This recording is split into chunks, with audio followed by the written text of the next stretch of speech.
मिर्जापुर के 10th episode में स्वागत है आप सभी का। और ये फाइनल एपिसोड है और इस एपिसोड का नाम है प्रतिबिंब। और होता यह है इस एपिसोड में कि बहुत सारे ट्विस्ट एंड टर्न्स आएंगे, तो भैया साथ में चलो ना, इतनी जल्दी क्या है जानने की। देखो लास्ट तक बने रहो, लास्ट में एक तगड़ा ट्विस्ट दूंगा जिसको देख के सुन के बहुत मजा आने वाला है तुम लोगों को। और मैं बोल रहा हूं कमेंट में तुम सीटियां बजाओगे, ऐसा मेरा वादा है तुमसे। चलो फिर स्टार्ट करते हैं इसके एपिसोड 10 को। इसके एपिसोड 10 की स्टार्टिंग होती है मिर्जापुर के कंपनी से, यानी त्रिपाठी कंपनी जो है वो अब बंद हो गई है क्योंकि गुड्डू भैया तो जेल में चले गए हैं। सारे वर्कर्स जो है परेशान है कि हमें सैलरी कौन देगा। साथ साथ तौसीफ जो है वो बहुत ज्यादा परेशान है कि अब कैसे चलेगा ये मिर्जापुर की कंपनी। अभी दिखाया जाता है गोलू आ जाती है वहां पे और सारे लोग देख के हैरान हो जाते हैं कि गोलू जिंदा है।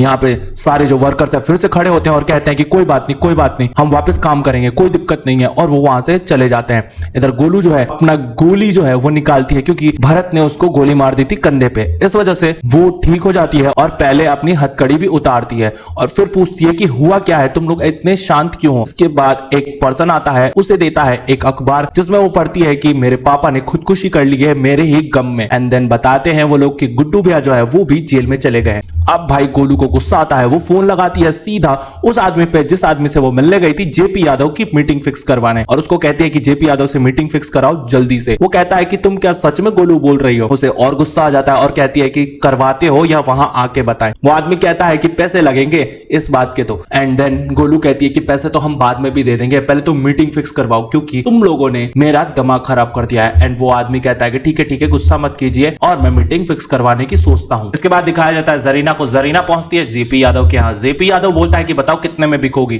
जरीना बोलती है कि आपको क्यों लगता है मैं अभी भी बिका हूं। तब जेपी यादव कहता है मुझे पता है तुम्हारी फितरत जाएगी नहीं। इसके बाद जरीना बोलती है कि ठीक है मैं सरकार गिराने में आपकी मदद करूंगी। अभी जेपी यादव कहता है क्या बात है, तुम तो बड़ी जल्दी समझ गई। और इसके बाद जरीना जो है वो कहती है कि लेकिन मेरी एक शर्त है कि मुझे सीएम बनना है, तुम लोग सीएम नहीं बनोगे। जेपी यादव कहता है कि तुम पहले अभी इतने बड़े बड़े ख्वाब मत देखो, पहले तुम सरकार गिराने की कोशिश करो। और उसके बाद जेपी यादव जो है वो जरीना को लेके कमरे में चले जाते हैं और उसके बाद वो 2020 का एक मैच खेलते हैं। इसके बाद दिखाया जाता है सीएम साहिबा को। सीएम साहिबा जो है वो उद्घाटन करने वाली है आम बाग का जिसमें उनके पापा की स्टैचू है और फिर वो लोगों को एक कहानी सुना रही होती है। एंड इधर दिखाया जाता है एक बंदा है जिसने जरीना के साथ मिलकर वो मीटिंग फिक्स की थी कि भाई वो सरकार गिराने में मदद करेगी और जेपी यादव से वो बंदा मिला हुआ है। तभी वो कहता है कि देखो पैसे तो मैंने दिलवाए थे ना, तो जल्दी से एमएलए लेके आओ। और जरीना जो है सारे एमएलए को लेके जा रही होती है उसके घर पे। तभी जो सारे एमएलए है वो साथ जा रहे होते हैं और जरीना कहती है कि थोड़ा वक्त लगेगा हमें आने में। इधर वो जो नेता है वो बहुत ज्यादा खलबलाया होता है क्योंकि वो सारे एमएलए से मिलके एक पार्टी बिठाना चाहता है ताकि जो सरकार है वो गिर जाए और फिर दूसरे सरकार का चयन हो। तभी दिखाया जाता है वो परेशान हो जाता है फोन कर करके। एंड जरीना जो है वो कहती है कि हम किसी से बात करवाना चाहते हैं आपकी। एंड देन बात करवाती है वो शरद से। शरद कहता है कि आपके जीने के दिन भर गए हैं लगता है। एंड वो कहता है कि ऐसी ही कांपती आवाज में जेपी यादव को बता दो कि ये पार्टी बिकाऊ नहीं है और यहाँ पे कोई भी बिकाऊ नहीं है। तब दिखाया जाता है सारे एमएलए को शरद कहता है कि देखिए आप लोग सही से रहिए और अगर आप लोग बिकने की कोशिश करेंगे तो हम आपकी जान भी खरीद लेंगे। और इसके बाद शरद ये बोल देता है कि अगर तुम माधुरी के खिलाफ जाओगे तो देख लेना मुझसे बुरा कोई नहीं होगा। और सारे एमएलए जो है वो मान जाते हैं। इधर जेपी यादव जो है वो न्यूज में देख रहा होता है आम बाग का उद्घाटन। तब जेपी यादव को फोन आता है कि उसका खेला हुआ जो खेल है वो उसी पे उल्टा पड़ गया है। इसके बाद होता है दिखाया जाता है गोलू जो है वो मिलने आती है जेपी यादव से। जेपी यादव जब उससे मिलता है तो वो कहता है कि हमने पैसों की बात की थी पहले कि तुम पैसे लाओगी और तब हम तुम्हारी मदद करेंगे।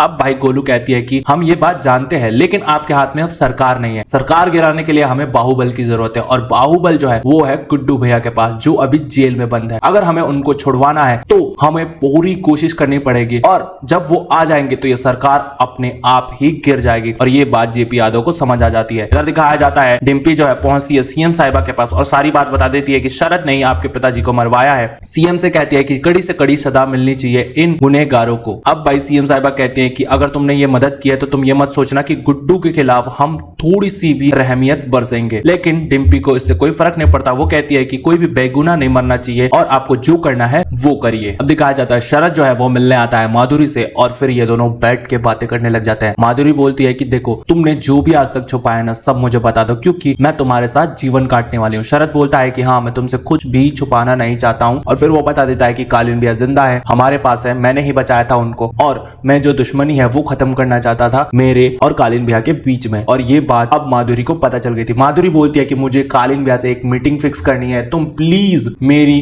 बात करवा दो उनसे और उनसे एक मीटिंग फिक्स करवा दो। शरद बोलता है ठीक है मैं एक मीटिंग फिक्स करवाऊंगा। और फिर माधुरी पूछती है कि और कुछ छुपाया है तुमने, लेकिन शरद मना कर देता है और वो कुछ भी नहीं बताता है। एंड इसके बाद दिखाया जाता है माधुरी जो है पहुंचती है बताने के लिए वीणा को कि भाई कालीन भैया जिंदा है। जैसे ही वो वीणा को बताने की कोशिश करती है, वीणा बोलती है कि हमें आपसे एक चीज चाहिए, और माधुरी बोलती है बताइए कि हम क्या कर सकते हैं। माधुरी बोलती है कि हमें मिर्जापुर रन करना है और जब हमारा बेटा बड़ा हो जाएगा तो मैं खुद उसको गद्दी पे बिठाऊंगी। ये सोच के माधुरी कुछ नहीं बोलती है। एंड फिर वो कहती है कि कालीन भैया अगर जिंदा हुए तो, तब वीणा कहती है कि नहीं होंगे जिंदा क्योंकि उनको 3 गोली लगी है। माधुरी पूछती है कि आपको कैसे पता, तब वो कहती है गुड्डू और गोलू को बात करते हुए सुना था हमने, वो जिंदा नहीं हो सकते हैं। इसके बाद माधुरी वहां से चली जाती है और कहती है कि आप तैयारी कर लीजिए मिर्जापुर जाने की। इधर पहुंचते हैं जेपी यादव सोलंकी यानी गृह मंत्री के घर और उसको समझाते हैं कि भाई हमारी मदद करो, और हम भले ही पॉलिटिक्स से दूर हो चुके हैं लेकिन हमारे पास बहुत ज्यादा पावर है, दिमाग है, हम पुराने चावल है, आप टेंशन मत लीजिए। इसके बाद सोलंकी कहता है कहाँ है पावर, कहाँ है पैसा, कहाँ है बाहुबल। अब वो बुलाते हैं गोलू को। गोलू को देख के सोलंकी जो है वो बहुत ज्यादा शॉक्ड हो जाते हैं और कहते हैं कि तुम जिंदा हो। और फिर गोलू समझाती है कि भाई देखिए अगर गुड्डू भैया जेल से बाहर आ गए तो आप जानते नहीं है आपको क्या क्या मिल सकता है, शायद सीएम की कुर्सी भी। इस वजह से गृह मंत्री जो है वो काफी ज्यादा इंप्रेस्ड होता है और वो कहता है कि ठीक है हम कुछ प्रबंध लगाते हैं। यहाँ कालीन भैया जो है वो बैठे रहते हैं, शरद उनके पास आते हैं। शरद बोलते हैं कि देखिए माधुरी को मैंने सब कुछ बता दिया है। अब चौक जाते हैं कालीन भैया। कालीन भैया बोलता है कि तुमने क्यों ट्रस्ट किया उस पे, एक बार हमने ट्रस्ट किया था, हमारा ट्रस्ट तोड़ दिया उसने। लेकिन शरद बोलता है देखिए आप मेरे खातिर उनसे मिल लीजिए और अब तो मैं मिर्जापुर की गद्दी पे बैठूंगा ही बैठूंगा। इस वजह से वो कहता है कि हमने आपको इसलिए बचाया क्योंकि मेरे पापा ने आपके पापा पे गोली चलवाई थी, लेकिन अब मैंने आपको बचा के वो जो बदला है, वो जो कहानी है वो खत्म कर दी और हमारी दुश्मनी जो थी वो भी खत्म कर दी। तो नया सीरा जोड़ते हैं और इसके साथ साथ वो कहता है कि अब आप हमारी फैमिली का हिस्सा है तो प्लीज माधुरी से मिल लीजिए क्योंकि माधुरी पे हमको ट्रस्ट है। माधुरी जो है कालीन भैया से मिलने आती है और कहती है कि मुन्ना की बात आपने कभी नहीं सुनी, आपने हमेशा अपने मन की है, क्योंकि कालीन भैया बोल रहे होते हैं कि हम शरद को एक गद्दी पे बिठाएंगे। माधुरी बोलती है कि ठीक है लेकिन आप जैसा बोलेंगे वैसा नहीं होगा, हम जैसा बोलेंगे वैसा होगा, आपको वही करना पड़ेगा जो मैं कहूंगी क्योंकि आपकी बीवी और आपका जो बच्चा है वो मेरे पास है और अगर आपको गुड्डू पंडित चाहिए तो वो भी मेरे पास है। इसके बदले अगर आप मेरा काम नहीं करेंगे तो ये बहुत बड़ी गलती होगी आपकी। वो वहां से चली जाती है ये बोल के। कालीन भैया उसे देखते ही रह जाते हैं। वो होता ही है कालीन भैया कहते हैं शरद से कि भैया बैठक बुलवा लो। शरद जो है वो एक बैठक बुलाते हैं और फिर सारे जो लोग हैं वो आते हैं। प्रयागराज का जो बाहुबली है वो कहता है कि अब किसी को एतराज तो नहीं है ना शरद के गद्दी पे बैठने से। कोई भी बाहुबली मना नहीं करता है और कहता है कि नहीं नहीं अब किसी को एतराज नहीं है और शरद ही उस गद्दी का असली हकदार है। तभी होता ही है प्रयागराज का बाहुबली एक अनाउंस करता है कि अभी शरद नया है इसलिए जो भी काम है वो उसे पश्चिम से पूछ के करना पड़ेगा। शरद बोलता है कि हमारी जड़ें इतनी भी कमजोर नहीं है और तुम जिस क्षेत्र में मेहमान बन के आए थे उस क्षेत्र के मालिक बनने की कब सोच ली तुमने और ऐसा क्यों कर रहे हो तुम। और फिर शरद मना कर देता है। तभी दिखाया जाता है कालीन भैया की एंट्री होती है और क्या धमाकेदार एंट्री होती है। और इसके बाद वो जब कहते हैं कि भूल तो नहीं गए हो ना हमें, तब सारे लोग चौंक जाते हैं और वो उठते हैं और कहते हैं कि अरे सलाम कालीन भैया आइए, अब तो सब कुछ फाइनल हो ही गया, अब आप ही गद्दी पे बैठेंगे। लेकिन कालीन भैया रुकते हैं और कहते हैं कि गद्दी पे हमने गद्दी पे बैठेगा शरद शुक्ला।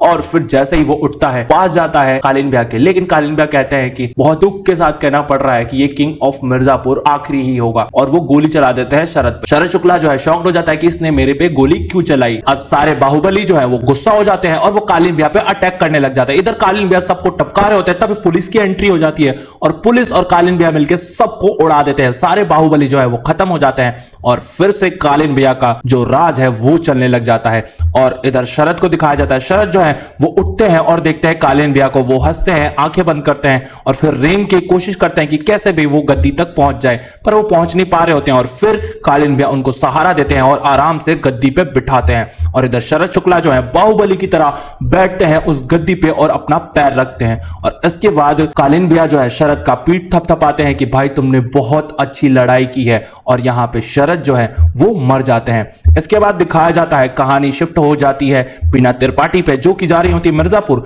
तभी होता यह है, सीएम साहिबा बोलते हैं कि हमें आपको किसी से मिलवाना है, और इधर दिखाया जाता है कालीन भैया को। कालीन भैया जो है वो मिलते हैं बीना त्रिपाठी से, और बीना त्रिपाठी ज्यादा खुश नहीं होती क्योंकि उसे पता होता है कि हम जो है नहीं थे कालीन भैया के साइड में, और इसके बाद उसे फिर से अब कालीन भैया का साथ देना पड़ेगा और उनके साथ रहना पड़ेगा। अब कालीन भैया जो है वो बहुत ज्यादा गुस्से में है और वो जेल में मिलने आते हैं गुड्डू पंडित से। लेकिन जैसे ही पुलिस ऑफिसर गुड्डू पंडित को उठाता है कि भाई उठो उठो, वैसे दिखाया जाता है वहां पे कोई और होता है और गुड्डू पंडित तो जेल से फरार हो गया होता है। इधर दिखाया जाता है गुड्डू पंडित को लाते हैं कुछ बंदे, और फिर मिलता है वो गोलू से। गोलू जो है गुड्डू पंडित के पास आती है और उसे एक किस्सी देती है और कहती है कि तुम ठीक तो हो ना। एंड इसके बाद ये जो एपिसोड है मिर्जापुर का वो यहीं खत्म हो जाता है, और इसके बाद अब 4th सीजन आएगा, उसमें क्या गुड्डू सही से गद्दी पे हक जमा पाएगा ये दिखाया जाएगा आपको 4th सीजन में। और बहुत अफसोस के साथ कहना पड़ रहा है कि यार अब भी इंतजार करना पड़ेगा गुड्डू पंडित को मिर्जापुर का किंग बनते हुए देखने के लिए। अब भाई कितना इंतजार करना पड़ेगा ये तो 4th सीजन में पता चलेगा। लेकिन एक ट्विस्ट दे रहा हूं तुम लोगों को, चलो एक पर्सन की एंट्री दिखाता हूं तुम लोगों को, चलो ये देखो। हैसियत पहचानने के लिए शायद रूठना होता है। तो ये एंट्री देख के पता चल गया कि कौन है? नहीं पता चला तो चलो शक्ल दिखा देता हूं यार, लो शक्ल भी देख लो।